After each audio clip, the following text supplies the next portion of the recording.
રાજકોટ જિલ્લાની અંદર 1 થી 12 ધોરણ સુધીમાં અને ખાસ કરીને 1 થી 10 ધોરણ સુધીમાં જે વિદ્યાર્થીઓ ક્રમ અનુસાર ભણતા હોય અને એ વિદ્યાર્થીઓ ભણતા ભણતા પોતાનો અભ્યાસ છોડી દે તો આવા સંજોગોમાં એને ડ્રોપ આઉટ ગણવામાં આવતા હોય છે. CTS ચાઇલ્ડ ટ્રેકિંગ સિસ્ટમ જે રાજ્ય સરકાર અને ભારત સરકારની જે ચાલુ છે એ CTSના આંકડાઓ મુજબ ગત વર્ષે 32,948 જેટલા વિદ્યાર્થીઓનું ટ્રેકિંગ CTSના આધારે થતું નહોતું.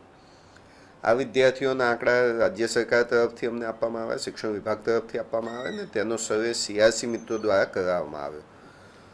CRC અને શિક્ષક મિત્રો દ્વારા જ્યારે આનો સર્વે કરાવવામાં આવ્યો ત્યારે અમુક બાબતો જે ખૂબ સારી હતી તે પણ ધ્યાન ઉપર આવી અને ક્યાંક જે આપણે જાગૃત થવા જેવું હતું તે બાબતો પણ ધ્યાન ઉપર આવી છે. કેટલાક વિદ્યાર્થીઓ એવા હતા કે જે ઓલરેડી એની એ સ્કૂલમાં પોતાનો અભ્યાસ ચાલુ કરી દીધો હતો, તે બાળકો પણ એવા મળી આવ્યા છે. તે આંકડો પણ ખૂબ સન્માનજનક છે. કેટલાક વાલીઓને સમજૂત કર્યા અને ફરીથી રીએનરોલમેન્ટ કરાવડાવ્યા અને આ વર્ષના પ્રવેશોત્સવ જે થવાનો છે હવે જે 17, 18, 19 તારીખોમાં જૂન મહિનામાં જે શાળા પ્રવેશોત્સવ થવાનો છે તેમાં આ બાળકોને અમે પ્રવેશ સુનિશ્ચિત કરવાના છીએ. આની સાથે સાથે કેટલાક બાળકો અન્ય શાળાની અંદર ભણવાનું શરૂ કરી દીધું હતું, પરંતુ CTSમાં પ્રાઇવેટ શાળા હોય તો એ શાળાઓએ પોતાનું ટ્રેકિંગ પ્રોપર વેમાં ન કર્યું હોય તેના હિસાબે એ બાળકો ટ્રેક નહોતા થતા, તો એ બાળકોનું પણ અમે ટ્રેકિંગ પૂર્ણ કરેલું છે. હવે જે સૌથી વધુ બાબત જરૂરી છે એની ઉપર આવું છું. 8,087 જેટલા બાળકો એ માઇગ્રેટ થયેલા છે. આ માઇગ્રેટ થયેલા બાળકો એટલે રાજકોટ જિલ્લામાંથી અન્ય જિલ્લામાં કે રાજકોટ જિલ્લાના ગુજરાત રાજ્યના રાજકોટ જિલ્લામાંથી અન્ય રાજ્યમાં જતા રહેલા છે. આ બાળકોનું પણ ટ્રેકિંગ અત્યારે હાલ અમારું ચાલુ છે કે એ બાળક કયા જિલ્લામાં ગયું છે. જે તે જિલ્લામાં ગયું હોય ત્યાં પણ એનો પ્રવેશ સુનિશ્ચિત થાય તે પણ અમારા વિદ્યાર્થીઓના નામજોગનો અમારો આ પ્રયત્ન ચાલી રહ્યો છે અત્યારે હાલ. જો બીજા રાજ્યમાં ગયું છે તો એ રાજ્યમાં પણ એનું એડમિશન સુનિશ્ચિત થાય નજીકની શાળામાં, એના માટેના પણ પ્રયત્નો અમારા શિક્ષક મિત્રો દ્વારા, CRC મિત્રો દ્વારા કરવામાં આવનાર છે નજીકના સમયમાં. બીજા 12,543 જેટલા વાલીઓ છે કે જે વાલીઓ પોતે આગળ ભણવાની, વિદ્યાર્થીને આગળ ભણવાની ના પાડી રહ્યા છે. આ એક આંકડો આપણા બધા જ માટે સામાજિક રીતે પણ જવાબદારીની રીતે ગણીએ તો ચિંતાજનક છે.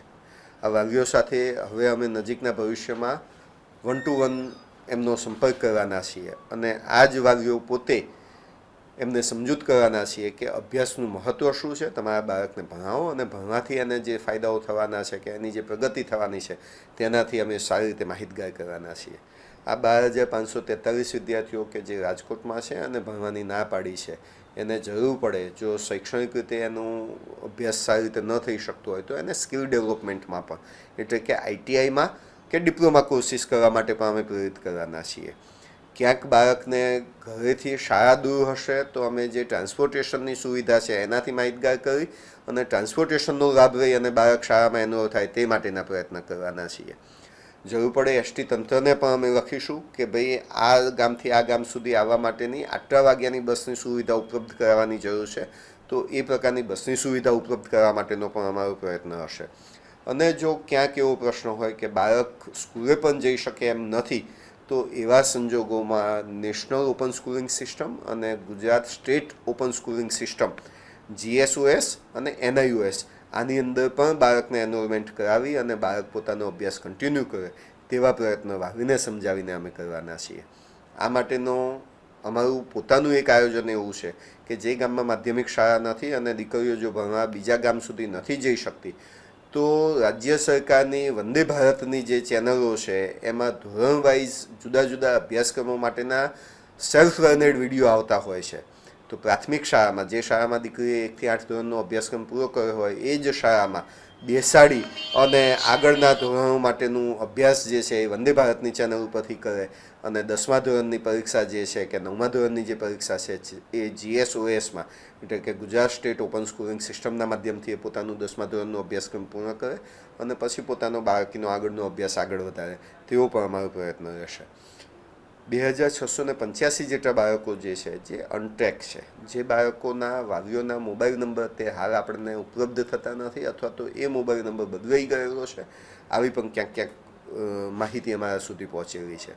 તો આ બાળક છેલ્લે જે સ્કૂલમાં અભ્યાસ કરતું હોય તે સ્કૂલના શિક્ષક મિત્રો પોતે છેલ્લું એનું જે રેસિડન્સ એડ્રેસ છે ત્યાં જઈ સંપર્ક કરશે અને ત્યાં આજુબાજુમાં જઈ અને કઈ શાળામાંથી એને છેલ્લે કઈ જગ્યાએ ગયા એવા પાડોશી પાસેથી પણ માહિતી મેળવવાનો કે એનો બદલાયેલો જો ફોન નંબર હોય અથવા તો કોઈ મિલમાં કામ અથવા કારખાનામાં કામ કરતા હોય તો કારખાનાના માલિક સાથે પણ સંપર્ક કરી અને એ વાળી કઈ જગ્યાએ ગયા છે અથવા તો એનો બીજો નંબર કયો છે એ નંબર મેળવી એ બાળકોને ટ્રેક કરી અને એ બાળકોનો પણ આગળનો અભ્યાસ ચાલુ રહે તેવા અમારા શિક્ષણ વિભાગ તરફથી પ્રયત્નો થવાના છે.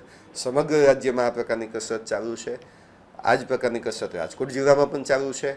આવનારા પ્રવેશોત્સવમાં આ બાળકોના એડમિશનો અમે સુનિશ્ચિત કરવાના છીએ અને નો સ્ટુડન્ટ લેફ્ટ બિહાઇન્ડ, એક પણ વિદ્યાર્થી પોતાનો અભ્યાસ અધૂરો ન છોડે તે માટેની રાજ્ય સરકારની જે આ આખી મુહિમ ઉપડેલી છે તેની અંદર રાજકોટ જિલ્લાનું આખું આ તંત્ર આવી રીતે કામ કરવાનું છે. નજીકના ભવિષ્યમાં આટલું કામ થઈ ગયેલું છે.